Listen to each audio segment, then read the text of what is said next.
Good day, Physicians Weight Loss Centers. Today is Tuesday, April 22nd, and our Success Edition is all about correlation between football and weight loss.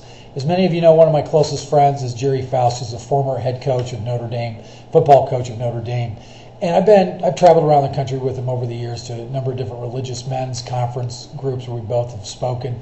And I'm always amazed at every one of these conferences where these guys that just line up man after man just to shake his hand. And most of them, I've found out over the years, are folks that were his former players. And when you start to hear these names, they read like a who's who's of collegiate football success, as well as a who's who of NFL football success. And on one occasion, I asked one of the guys that were standing in line, former player. I could tell by how big the guy was. He had to be. What was it about Jerry that made such a big impression on you? And his answer was, he taught me how to win. The reason I bring that up is I got a complaint call from a client who, to me, was pretty level-headed, but from her perspective, a number of things weren't being done at the center. She felt in her mind she wasn't being serviced and motivated right. Wasn't being measured when she said she'd be measured, BPs, weigh-ins, all of the things. You can read it in the edition.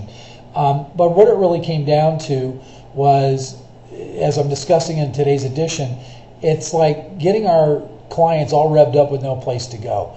It's like bringing a team together and saying we're going to win the championship, but never holding a practice, never giving them tips and tools to be able to do better, never coaching them, instructing them, motivating, guiding, or leading them.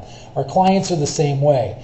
They've come to us and they may say one thing, but they're thinking another thing. They've come to us saying, I want help. They're thinking, I want help. I can't do this on my own. But what they say to us is, I don't have time to be weighed in. I don't have time to be measured. I forgot my food diary. Those are the things that we're hearing. But what they're really feeling and believing and thinking inside is, make me do this because I can't do it on my own. So just some thoughts from the gridiron to the hot iron in terms of making food for dinner. That's our roundup for today, and we'll talk to you tomorrow. Have a great day, everybody.